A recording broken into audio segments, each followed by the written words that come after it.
분노하는 요나와 자비를 베푸시는 하나님이라는 제목으로 하나님 말씀 증거하겠습니다. 지금 이제 요나서 말씀을 1장부터 4장까지 지난 시간 3장까지 살펴봤는데요. 1장은 어떤 내용이었죠? 도망하는 요나를 찾으시는 하나님. 2장에서는요. 물고기 뱃속에 내려가서 부르짖어 기도하는 요나와 그 기도에 응답하시는 하나님. 지난 시간에는요. 3장에서 니느웨에서 외쳤죠. 그러니까 순종하는 요나와 하나님의 뜻을 이루시는 하나님. 순종하는 요나를 통해서 뜻을 이루셨다. 특별히 회개에 합당한 열매를 맺히는 그 뜻을 우리도 이루어야 된다. 회개에 합당한 열매를 맺히라는 말씀에 우리도 순종해야 합니다. 오늘 오전 예배 때 3장 말씀을 주일학교 다시 한번 복습했었는데요. 순종의 태도를 지난 시간에는 제가 말씀 안 드렸거든요. 못 드렸는데 시간이 없어서. 어떻게 순종해야 된다 그랬죠? 8가지. 여러분 듣지 못하신 성도님들도 꼭 기억하셔요. 순종을 통해서 하나님의 뜻이 이루어지는데요. 순종하기 위해서는 적어도 이 정도의 태도는 가져야 돼요. 첫 번째, 마음으로 순종.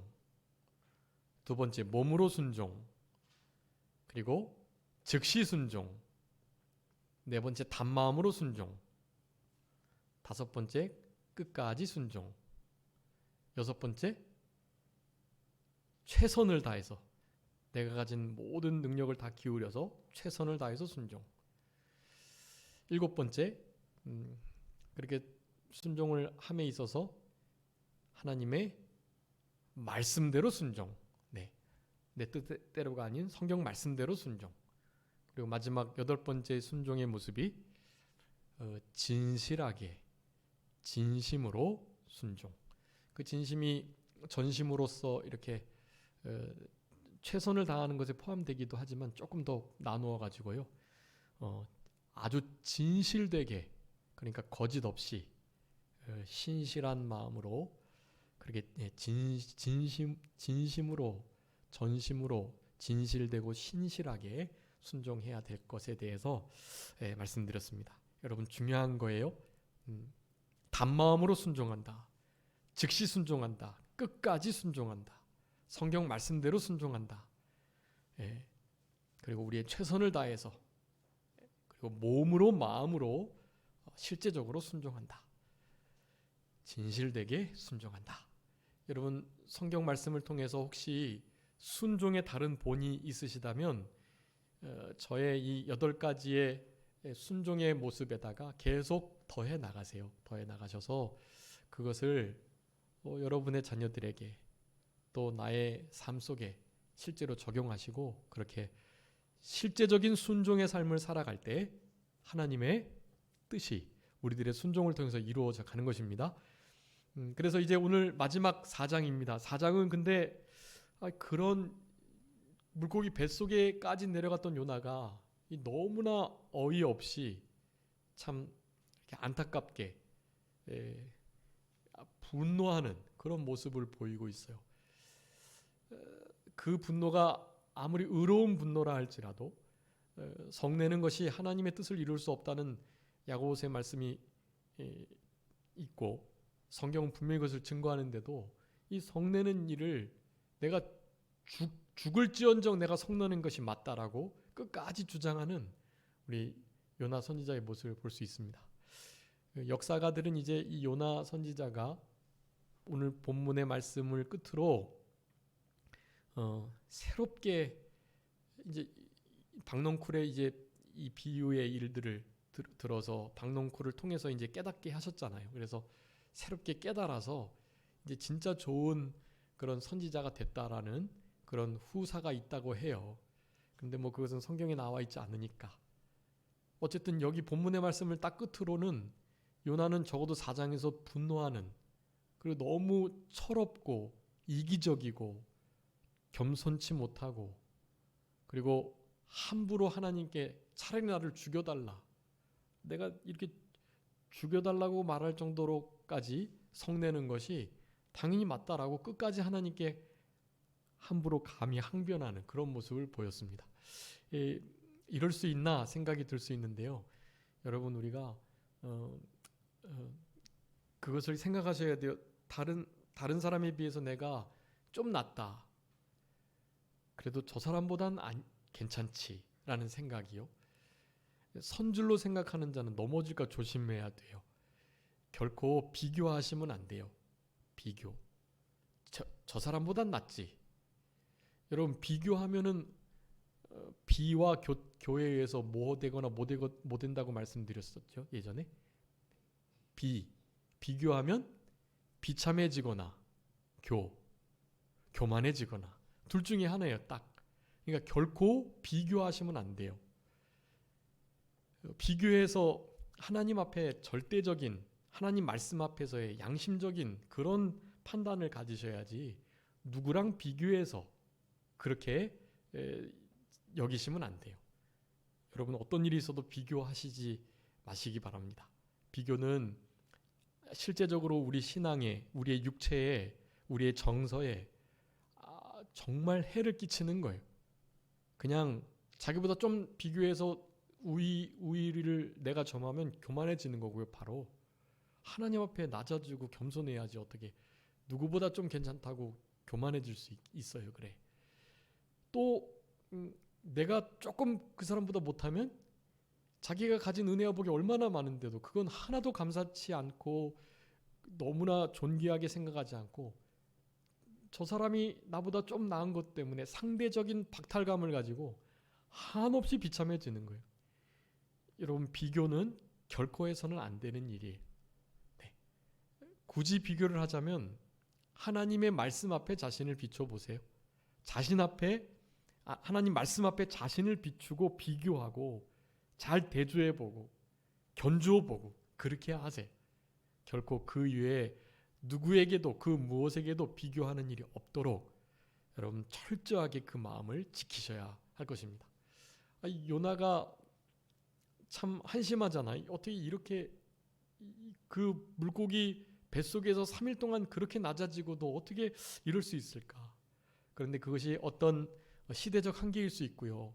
이스라엘 백성들은 선민의식에 젖어 있었어요. 그래서 특별히 하나님의 거룩한 나라를 무너뜨리고 함부로 하는, 북쪽 이스라엘을 망하게 한 그 아수르, 그 니느웨 성읍에 지금 간 거거든요.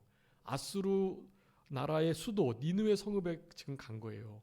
그런데 오늘 본문의 말씀에 의하면 그가 약간 쎄한 느낌을 가지고, 내가 혹시 이 재앙을 선포할 때 하나님이 은혜로우신 분이어가지고 나는 회개하라는 말조차도 안 했는데 내 재앙의 말을 듣고 재앙 내리신다고 그러면 회개해야 되겠네. 그래서 혹시 회개한다면 하나님이 진짜 회개하는 사람들 용서해 주실 건데 설마 그러진 않겠지 하는 생각을 가지면서 전했지만, 아니나 다를까 하루 길 채 가지 못해서 그렇게 전파를 했더니 자신의 체면이 이제 일단은 떨어진 거예요. 자기는 망하겠다고 막 외치고 다녔는데 일단 망하게 안 하기로 하나님께서 작정하셨고, 그러니 망하지 않게 될 것이니 자기 자신이 했던 말이 얼마나 그냥 허무한 말, 거짓말, 허풍, 야, 저 하나님의 사람이라고 40일 만에 멸망하겠다고 했던 저 요나라는 선지자 저 거짓말했네 하는 생각을 하게 되는, 그러니까 자존심도 상하고 또 하나님 나라에, 우리 자기 나라의 원수된 나라를 하나님께서 저렇게 살려주겠다고 하시는 것을 보니 너무 속상하고 그런 마음에 지금 이런 태도를 지금 보이고 있는 거예요.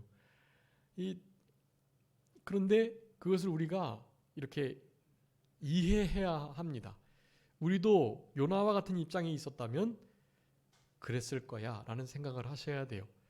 여러분, 예수님은 한편 강도, 다른 한편 강도는 물론 끝까지 욕하고 능욕하고 예수님을 함부로 대했지만 한편 강도는 돌아왔잖아요. 여러분, 그 한편 강도와 같은 상태가 나라는 것을 아셔야 돼요. 주님이 나를 낙원에 있겠다 하셨음에도 주님께 감사하며 살해도 못하고 절도 못하고 뭐 손도 못 잡아드리고 아무것도 못하고 그냥 못 박혀 죽어가는 그 전적으로 무능력한 그런 상태에 있는 이가 바로 나다. 요나가 누구다? 나다. 나다. 그렇게 요나를 보셔야 되는 거예요. 이스라엘 백성들 죄 짓는 거 형편없이 보시지 마시고 그것이 누구다? 나다. 내가 바로 이 이스라엘 백성들의 끝까지 하나님 말씀을 그렇게 불순종하는, 하나님 마음을 이렇게 아프게 하는, 하나님이 이렇게 책망하고 간섭하시는데도 깨닫지 못해 미련한 나이다 라는 것을 아시는 것. 여러분, 그게 성경을 읽는 자, 성경 말씀을 듣고 이렇게 예배하는 자, 하나님을 사랑하는 자들의 마음인 것이, 그 마음이. 그런 마음이 되실 수 있도록 마음가짐을 가지시고, 오늘 본문의 말씀, 분노하는 요나, 그럴 수 있겠다, 나였다면 더 했겠다 라는 생각을 먼저 가지시고요. 그렇지만 요나와 같은 길을 가지 않아야 하고 그렇게 가지 않기를 결심하는 이 시간이 되어야 됩니다. 동일한 상황이 나에게 있었을 때 내가 진짜 나라를 사랑하고 그래서 나라를 함부로 하는 그 백성, 정말 재앙조차도 선포하기 싫었는데 그것을 통해서 회개하고 돌이켜 하나님이 용서해 주시는 것을 보니 진짜 가슴 아프지만 그것을 가슴 아파하지 않고 하나님의 우리와 비교할 수 없는 생각과 그 뜻을 가지고 계신 절대 주권자 되시고 창조자 되신 하나님의 그 은혜로우심과 긍휼하심, 그 의로우심, 이것을 그저 높여드릴 수 있는 그런 우리들의 성숙한 신앙이 되시도록 그렇게 결단하시고, 자비를 베풀어 주신 분노하는 요나와는 정상반되게 실제로 분노하시고 노하셔야 될 분이 우리 하나님이신데, 하나님은 자기 백성을 그렇게 함부로 했던 이 아수르 나라를 하나님께서 당장 치셔도 모자를 판인데 그들을 또 한 번 용서해 주시는 우리 하나님의 이 자애로우심, 자비로우심을 우리 신비에 잘 새기시고, 하나님이 이렇게 자비로우신 분이시다 하는 마음을 가지시고 우리는 그 자비에 진정한 영광과 찬송을 돌려드리는 그런 이 시간이 되어야 되겠습니다.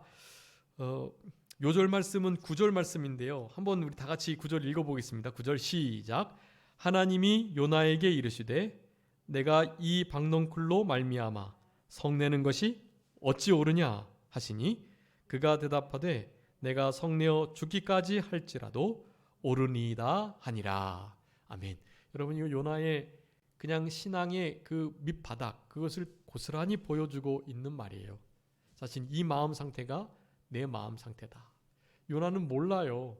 박넝쿨 소중한 건 알면서 니느웨 백성 지금 거의 좌우를 분별하지 못하는 자가 몇 명이라 그랬어요? 11절에 좌우를 분별하지 못하는 12만 명. 좌우 분별하지 못하니까, 그러니까 적어도 초등학교 되기 전에 애들, 초등학교 전에는 이렇게 좌측 우측 잘 모르잖아요. 물론 아는 똑똑한 애들도 있지만 좌우를 분별하지 못한다는 것은 상당히 어리다는 거예요.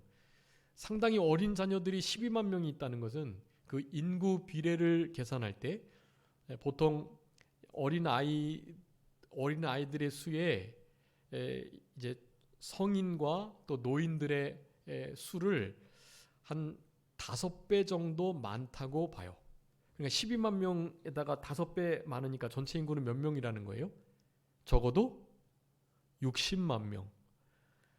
여러분, 60만 명이 있는 그 성읍을 하나님께서 멸하시겠다는 것을 선포하면서 그네들의 영혼을 박넝쿨이 갉아먹어져 이렇게 사그러져 버린 그런 상태보다도 못하게 여기는 것은, 그것은 뭐 하나님의 종이 아니라 그냥 인간적으로도 그건 너무 잔인한 일인 거예요. 그거는. 근데 요나가 지금 그런 마음 상태를 가지고 있다는 거예요. 60만 명이 한꺼번에 망해서 죽어질 그와 같은 상황을 구경하고 바라보고 그들 그렇게 당하는 것이 당연하다 여긴다는 그 사실 자체가 사실은 지금 정상적인 제대로 된 심령 상태가 아닌 것을 나타내 주는 것입니다. 우리는 정상적이냐? 아니라는 것을 말씀해 주는 것이에요. 내가 그렇게 정상적이지 못하다.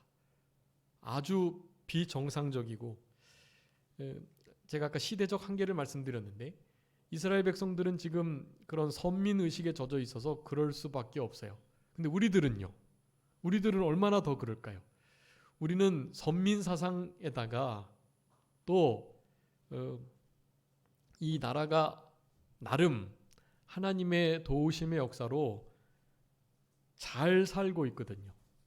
그러니까 그런 것들까지도 다 겹쳐지고 이 나라의 복음이 전파된 바로 그 시점부터 시작해서 자기가 3대 기독교다, 4대 기독교다, 5대 기독교다 하면서 얼마나 많은 자부심을, 심지어는 지금 이스라엘 백성들의 선민의식보다 또 한 단계 업그레이드된 교만한 수준의 이 선민 사상을 가지고 있어요, 우리나라가. 왜냐하면 우리나라는 선교도 그렇게 열심히 해서 복음의 빚을 지고 있으니까 이스라엘 나라에 들어가서 복음을 전하는 이들도 많거든요. 그렇다 보니 상당히 영적으로 교만해져 있는 상태라는 거예요. 그거 정상이 아닌 거예요. 비정상이에요. 그런 교만한 심령 위에 우리 하나님의 은혜가 부어지지 않습니다. 제가 판단할 때는 그런 모든 것들이 이제 현재의 이 어둠의 세력들과 합세해서 지금 우리 한국 교회가 이렇게 타락되었다고 생각이 됩니다. 영적인 교만함, 거기다가 세상의 어둠의 세력들의 아주 교묘하고 또 체계적이고 그리고 아주 오랜 시간을 들여 조금씩 잠식했던 그와 같은 사상이 기독교를 지금 무너뜨리고 있는 중에 있어요. 거기에 물들지 않은 우리 교단과 같은, 제가 이제 우리 교단이라고만 말하는 건 아니고요. 물론 합동 측, 통합 측, 고신 측 안에도 개교회적으로 아주 좋은 교회들이 많아요. 그 목사님들은 순교자의 삶을 살면서 지금 교회를 해나가고 계시고요. 탈퇴할 수는 없고 탈퇴하지 않고 그곳에서 빗된 소금된 역할을 감당하러 하나님께서 두신 줄 알고 거기서 나와서 뭐 이렇게 하지 않고요. 그곳에서 거기를 더 이상 썩지 않게, 더 이상 어두워지지 않게 사명 감당하고 있는 거예요. 오해받으면서 이런 보수교단에서 통합 측이라고 정죄하고 그런 일에 오해받으면서도 통합 측 안에 지금 WCC를 반대했던 목사님이 한 분 계세요. 그분이 예전에 부산에서 WCC 총회가 있었는데 그 일을 반대하는 일에 통합측 목사님으로서 유일하게 반대를 하셨던 분이에요. 여러분, 근데 그 목사님이 지금 상당한 곤욕을 치르고 있어요.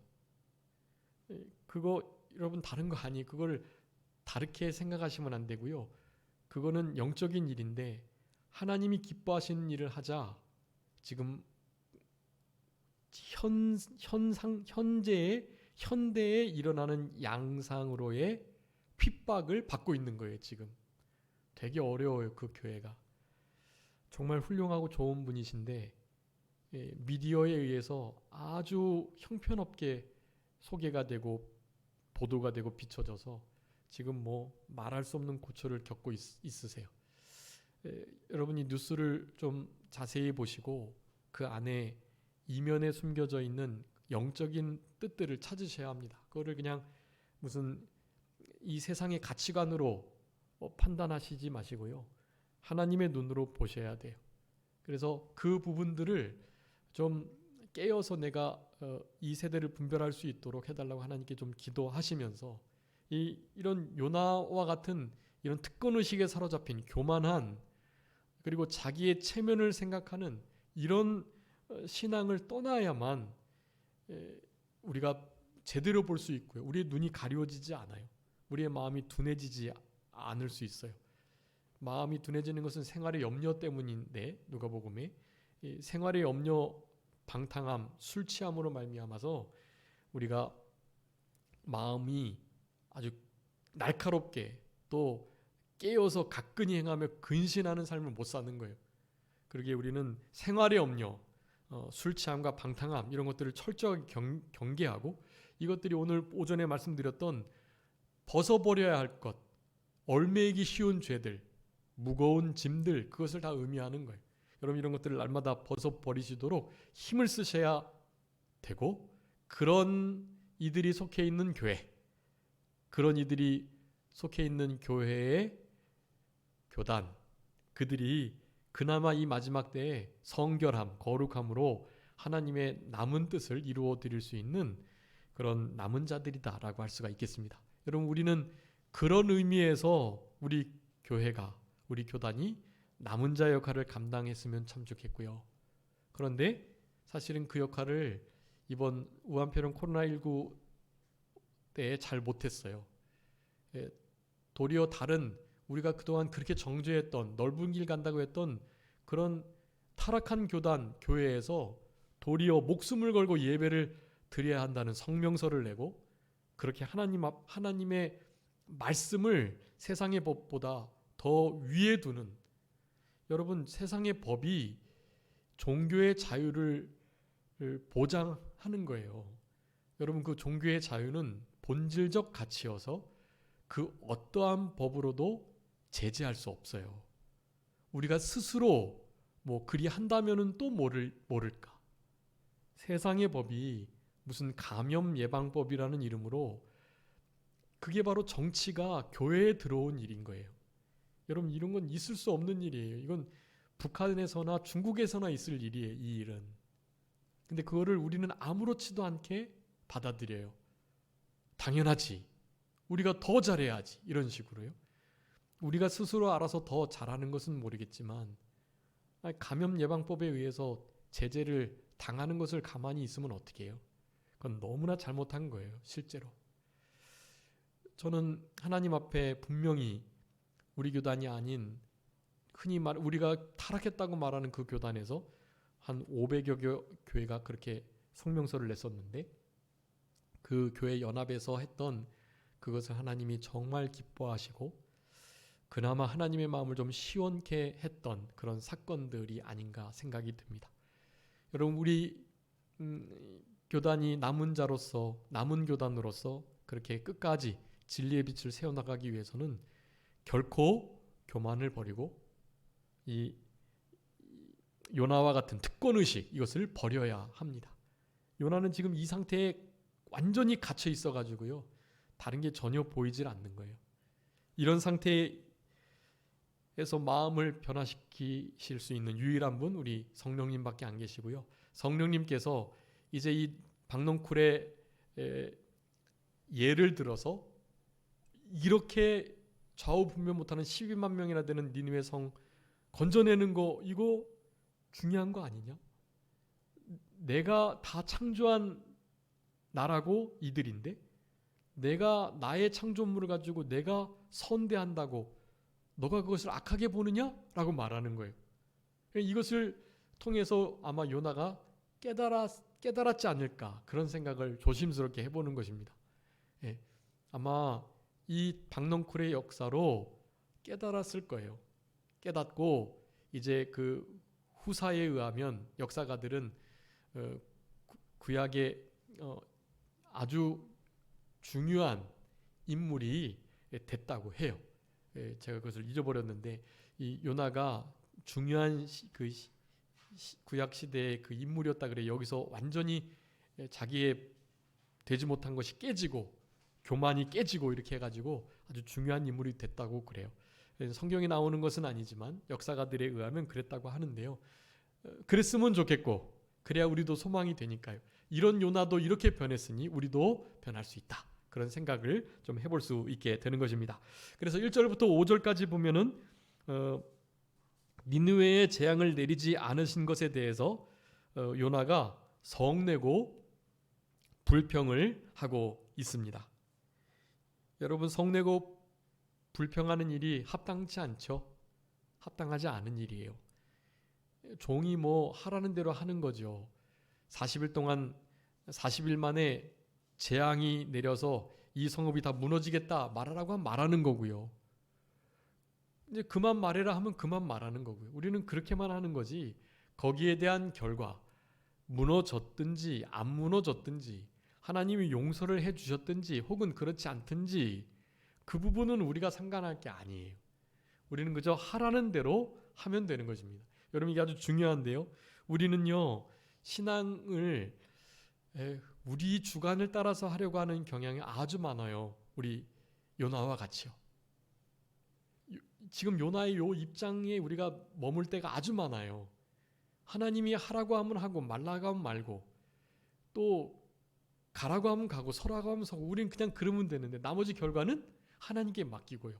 그런데 내가 이렇게 순종함으로 하나님 어떻게 하실 건가요? 어떻게 하실 거예요? 적어도 이렇게 해주셔야죠 하는 자기 주관 어떤 생각이 있어가지고요. 그대로 하나님이 하시도록 요구하고 그렇게 안 하면 난 안 하겠다고 하고 요나가 그 마음 계속 가지고 있었던 거예요. 그래서 요바로 내려가는 거예요. 예. 다시스 요바 계속 내려가는 거예요. 결국에는 배 밑으로 내려가서 잠자고 있다가 바다 밑속으로 내려가가지고 해저 끝을 경험하고 이제 물고기 뱃속에까지 내려가는 그런 지경에 놓인 거잖아요. 자기의 생각대로 하려고 하면 반드시 그렇게 내려가고 무너질 수밖에 없어요. 그러니 요나의 이와 같은 성냄과 불평은 결코 하나님께서 원하시는 게 아니고 정당한 것이 아니다. 아주 정당하게 보일 만한 것도 그렇지 않아요. 예. 욥이 성을 내고 막 자기의 결백을 주장하고 이거 진짜 욥은 실수한 거 잘못한 거 없잖아요. 실제로 그렇다고요. 네가 욥처럼 순전하고 하나님을 경외하며 죄악에서 떠난 자를 봤냐? 하나님께서 인정하실 정도이기 때문에 실수한 거 아니에요. 진짜 애매히 사탄과 내기를 하시는 정도의 그런 수준의 욥이었기 때문에요. 그럼에도 불구하고 욥은 이제 엘리후라는 지금 우리가 맥체인 읽고 있잖아요. 엘리후는 나중에 책망 안 받아요. 왜냐하면 엘리후는 욥의 바로 그 태도 다른 거 아니고 마치 자기가 하나님보다 의롭다 하는 듯한 그 말들 사실은 그것 때문에 엘리후가 계속 책망을 하는 거예요. 그래서 엘리후는 나머지 세 친구들을 책망하시고 세 친구들을 향해서만 욥이 너희들을 위해서 제사 드리고 기도할 때만 내가 용서하겠다라고 하셨기 때문에 엘리후는 거기에 빠져 있어요. 엘리후가 바로 그 점을 지적했기 때문이에요. 여러분 심지어 욥도 자기가 애매히 고난 당하고 있지만 그 상황 속에서 하나님의 우리가 생각할 수 없는 차원 높은 그 뜻을 이루기 위한 과정에 불과할 뿐이지 내가 진짜 잘못한 거 없다고 나 진짜 억울하다고 하나님 정말 이럴 수 있냐고 이런 식으로 진짜 함부로 말하면 안 된다는 거예요. 욥도요. 하물며 요나는 이런 태도를 하면 안 되죠. 예, 하나님 말씀을 자기의 생각대로 판단하고 자기 뜻대로 하려고 하고 불순종했기 때문에 이는 너무나 당연한 거예요. 하나님께서 원하시는 대로 뭐든지 할 수 있는 것이지. 우리 마지막에 들어온 일꾼 이야기 아시잖아요. 아침 일찍부터 9시, 10시, 12시, 또 3시, 5시 마지막에 5시에 나가서 한 사람 데려와 6시에 일이 끝나는 거거든요. 5시에 데리고 온 그 한 사람에게 한 데나리온 주는 거예요. 아침 일찍 들어온 하루 종일 일한 사람 한 데나리온 계약했거든요. 그러니까 마지막에 들어온 그 일꾼 한 데나리온 받는 거 보고 하루 종일 일했던 아침 일찍 들어왔던 일꾼이 뭐라고 생각하겠어요?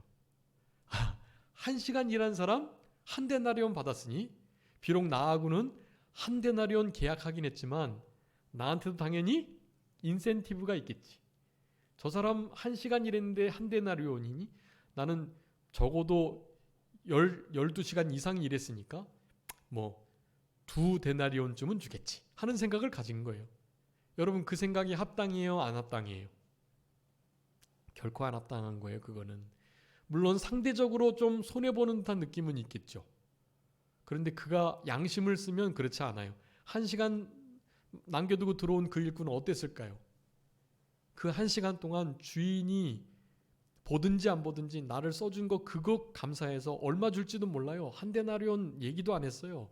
내가 상당하게 주겠다라고 말하고 들어왔기 때문에 1시간 일하고 뭐 한 4분의 1 데나리온 정도 받아도 많이 받은 거죠. 그런데 그 마음을 가지고 허드렛 일, 그동안 하루 종일 일했던 사람들이 남겨두고 일하기 싫어서 또 더러워서 위험해서 또 힘들어서 안 하는 그 일을 그 1시간 들어온 그 일꾼이 한 거예요. 그러니까 충분히 주인의 마음대로 한 데나리온, 아니 2데나리온도 줄 수 있는 거예요. 그 사람에겐. 그 주인이 말하잖아요. 한 데나리온 약속한 그 사람이 아니 이렇게 하는 법이 어딨냐고 하자. 그 주인이 말하는 거예요. 내가 나의 돈을 가지고 내가 선을 베푼 일에 대해서 너가 그걸 악하게 보느냐? 라고 말을 하는 거예요. 결코 악하게 볼 수 없는 거예요. 그거는 하나님 마음이시니까. 요나가 성내고 불평하는 거 전혀 가당치 않고 합당한 거 아닙니다. 여러분, 우리가 그런 생각을 하면서 신앙생활을 하고 있다는 것을 지금 우리들에게 말씀해주고 계시는 거예요. 박농쿨을 통해서 요나를 깨닫게 하셨던 것처럼 이 욥의 이야기를 통해서 지금 나를 보게끔 하시는 거예요. 너 지금 너의 생각대로 신앙생활 하는 거 아니야? 내가 바라는 대로 하나님께서 움직여 주시도록 해야 된다고 당연히 여기는 거 아니야? 하고 물으시는 거예요. 여러분, 결코 이런 일이 없도록 우리의 마음을 잘 다스려 나가셔야 되겠습니다. 여러분, 자기 중심으로 살게 되면 기쁨이 전혀 없어요.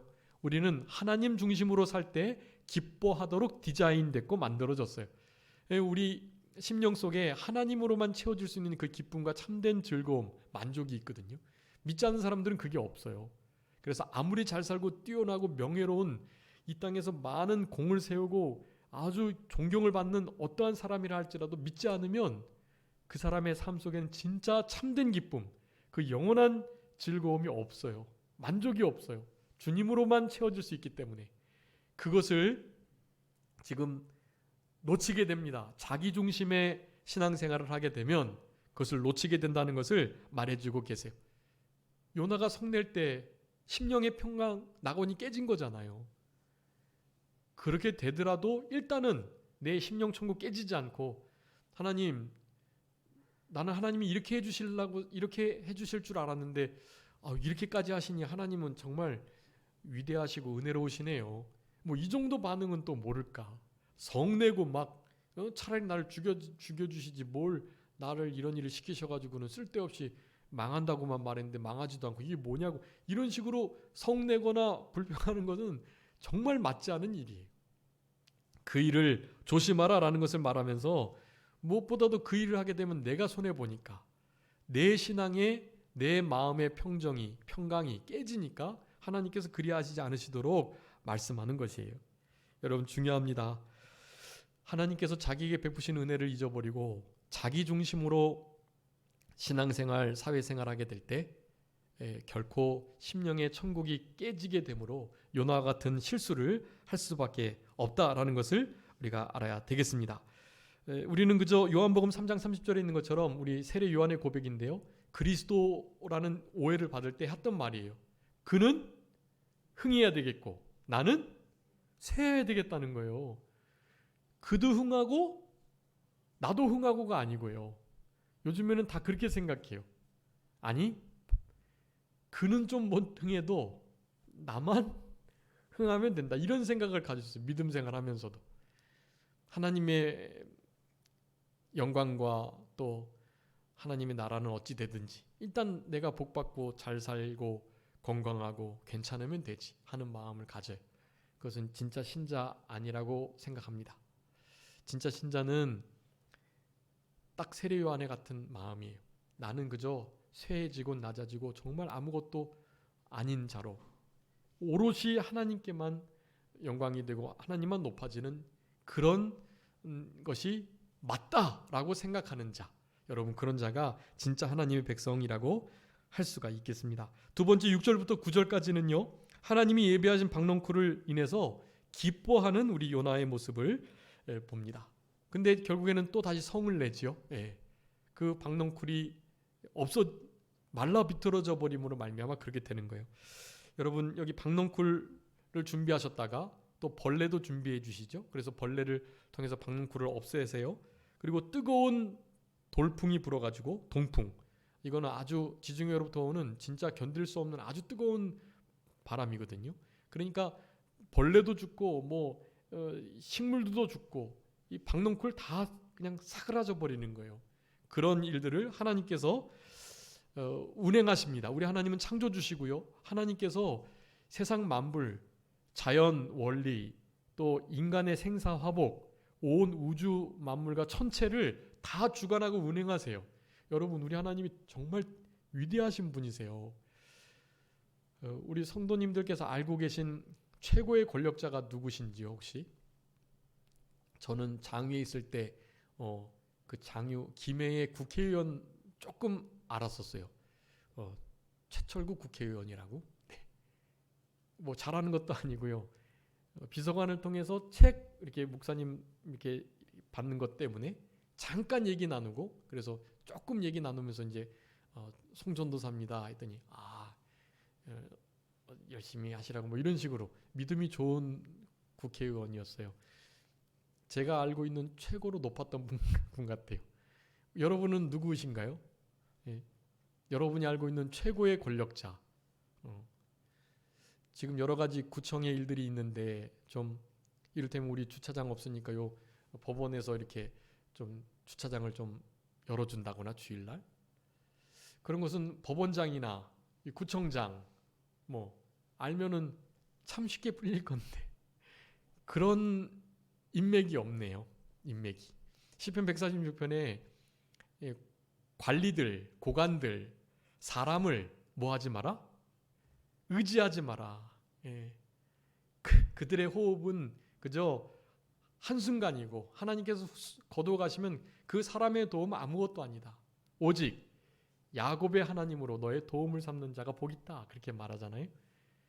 이런 권력이 아주 유익하긴 하지만 그래서 그 권력조차 없어서 여기 차 대신 우리 성도님들께서 딱지까지 막 떼시고 그랬지만 그거 딱지도 하나 해결하지 못하는 그런 권력이긴 하지만 우리는 사실은 그런 것과는 차원이 다른 분을 모시고 있다는 것을 아셔야 합니다. 제가 그 말씀을 드리려 그러는 거예요.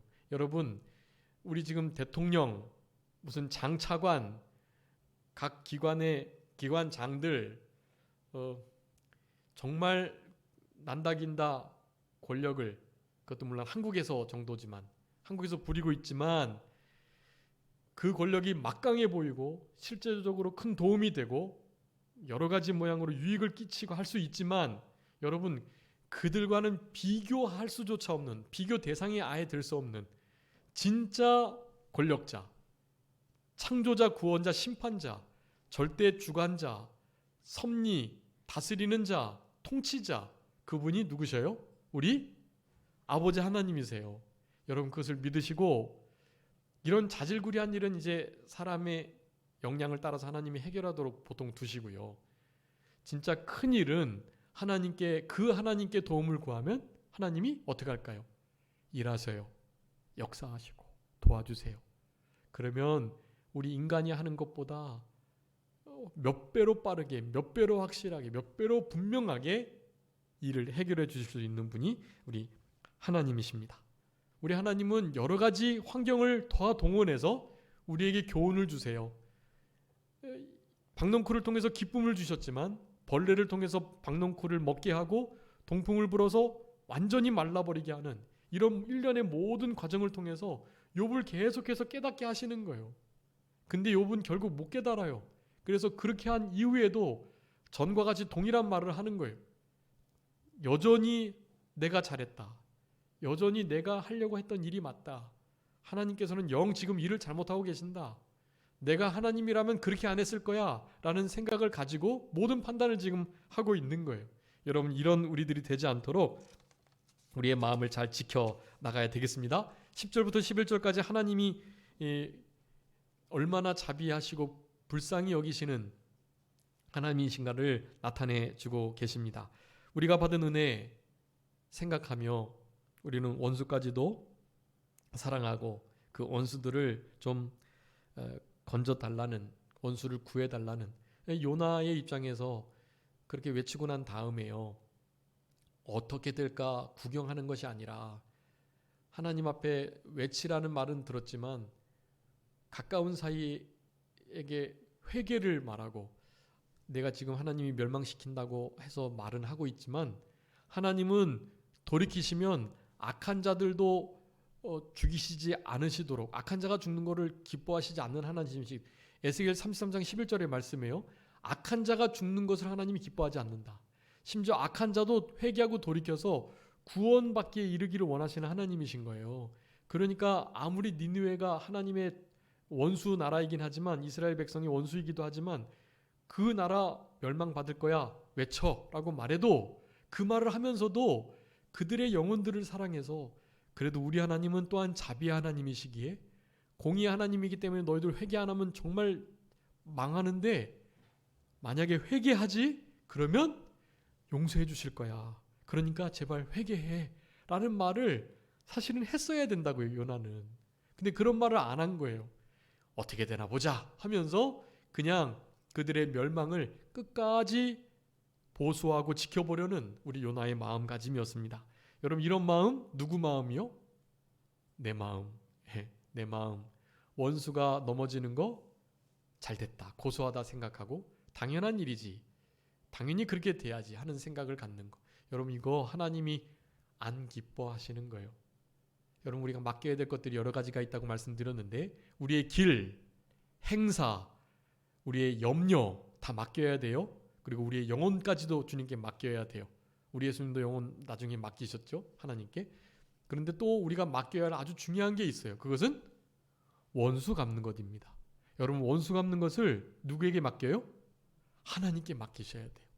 그래서 오늘 본문의 말씀을 통해서 제가 강조하고 싶은 것은, 분노하는 요나와 달리 자비를 베풀어 주신 우리 하나님과 같이 우리도 자비를 받은 자로 다른 사람들에게 그리스도의 사랑 받은 것처럼, 용서 받은 것처럼 다른 사람들을 용서하고 사랑해주고 마음을 넓혀서 받아주는, 예수님이 첫 가상칠언 중에 첫 번째 하신 것처럼 다른 사람들을 용납하고 용서하는, 하나님께 불쌍히 여김을 구하는 그런 마음을 갖도록 해야 하는 것이에요.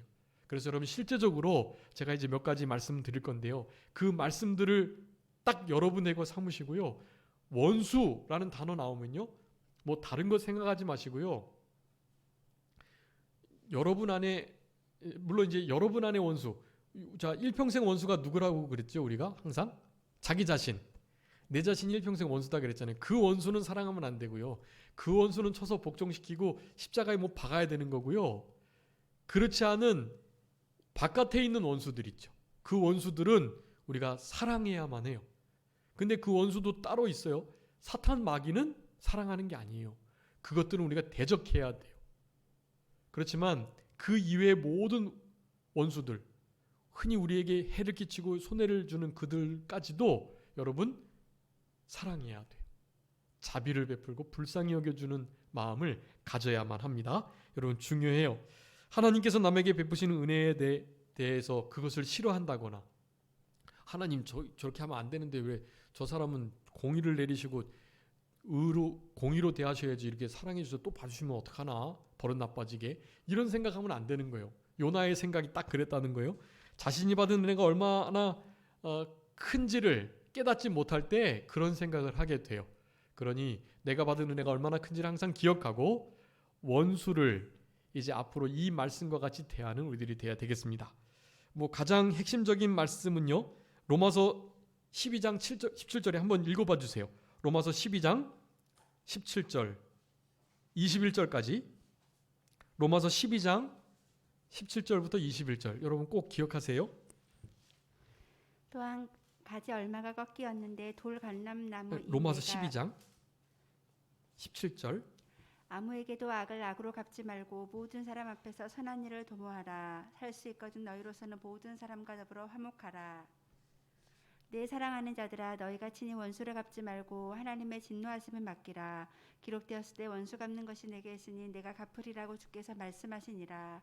내 원수가 줄이거든 먹이고 목마르거든 마시게 하라. 그리함으로 내가 숯불을 그 머리에 쌓아 놓으리라. 악에게 지지 말고 선으로 악을 이기라. 아멘. 여러분 중요한 거예요. 로마서 12장 17절부터 마지막 21절까지 우리에게 하나님이 정말 기뻐하시는 요구를 하고 계세요.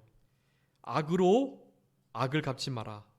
심지어는 세상 사람들은 선을 악으로 갚죠. 그 사람들을 우리가 어떻게 봐줘요? 그런데 그 봐주라는 거예요. 내가 선을 베풀었는데 악으로 그걸 갚은 사람까지도 악으로 대하지 말라는 거예요.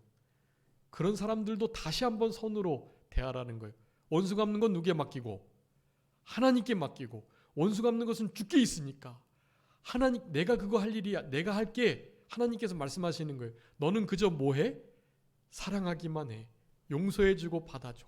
그러면 진짜 도리어 그 머리 위에 뜨거운 숯을 올려놓은 것 같은 거야. 그렇게 지금 말씀하고 계시는 거예요.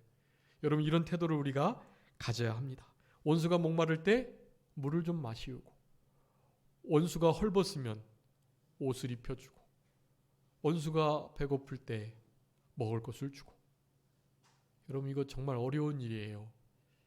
우리 속담에도 미운 놈, 미운 자식 떡 하나 더 준다는 말이 있지만 그건 자식 얘기고요. 원수는 미운 거는 떡도 주기 싫어요. 그거는 떡 주면 안 되고요. 그러면 안 되고요. 버릇 나빠지는데 원수 확 갚아버려야죠. 근데 그렇게 하지 말라는 거예요. 일반적인 우리의 생각이 그렇고요. 성경은 반대 정신으로 대항하라고 말씀하고 계십니다. 우리 예수님께 대하는 거예요. 그게 그 원수가 마치 우리 예수님과 같은 처지에 있다는 것을 말하는 것입니다. 원수에게 한 것은 하나님 주님께 한 것이나 마찬가지예요. 그러니 작은 자에게, 원수와 같은 자들에게 한 그 모든 것이 우리 주님께 한 것이다 생각하시고, 원수가 어려운 일을 당할 때 고소해하지 말고 진짜로 불쌍히 여기며 그들을 어떻게든지 주께로 돌이킬 수 있는 기회로 그 모든 것을 삼는 것, 그것이 악에게 지지 않고 선으로 악을 이기는 일이라고 할 수가 있겠습니다. 원수 갚는 건 내게 있다, 내가 갚으겠다 하셨던 말씀, 그것은 신명기 32장 35절의 말씀이에요. 내가 보복하겠다. 개역 개정 성경 그렇게 말했는데 개역 성경에는 보수는 내 것이다 그렇게 말해요. 복수하는 것은 내 거다. 내가 할 거니까 너희들은 복수하는 일에 관여하지 마라 이렇게 말씀하시는 거예요. 사랑해라. 원수 갚는 것은 내게 맡기고 악으로 악을 갚지 말고 선으로 악을 이겨라. 원수를 품어주고 받아주고 사랑해라 라고 말하는 것이, 우리 잠언에서 20장 22절 너는 악을 갚겠다고 말하지 마라. 여호와를 기다려라 라고 말씀하세요. 그럴 때 그가 너를 구원하시겠다. 잠언 24장 16절 20절도 아주 중요한 말씀인데, 원수의 넘어짐을 즐거워하지 마라. 의인은 7번 넘어져서 다시 일어나지만 악인은 재앙으로 말미암아 엎어질 수밖에 없다.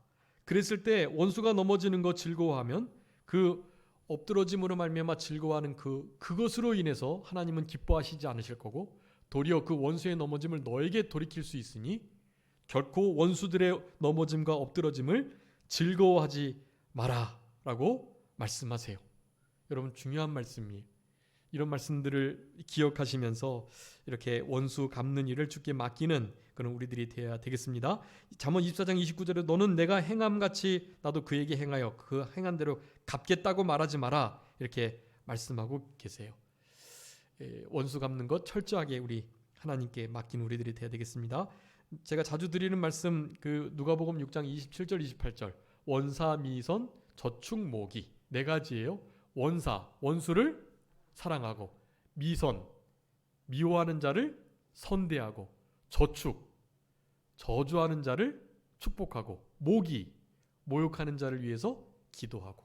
원사, 미선, 저축, 모기 이 네 가지 꼭 기억하시고 이렇게 대하셔야 돼요. 원수 생각하시면 딱 누가복음 6장 27절 28절 딱 기억하시고, 로마서 12장 17절 21절 딱 기억하셔서 그 말씀대로 행하시도록 힘을 쓰시기 바랍니다. 히브리서 10장 30절에 원수 갚는 것이 내게 있으니 내가 갚으리라고 하시고 또다시 주께서 그 백성을 심판하실 것을 말씀하셨다는 것을 우리가 안다라고 말해요. 여러분 이런 말씀들을 기억하시면서 우리 베드로전서 마지막 3장 8절부터 9절 우리 예수님께서 십자가에 지시는 일, 수욕당하시는 일들을 베드로 사도는 이렇게 말합니다. 다 마음을 갖춰요. 형제들을 사랑하며 불쌍히 여기고 겸손해가지고 악을 악으로 욕을 욕으로 갚지 말고 도리어 복을 빌어라. 이를 위하여 너희가 부르심을 입었다.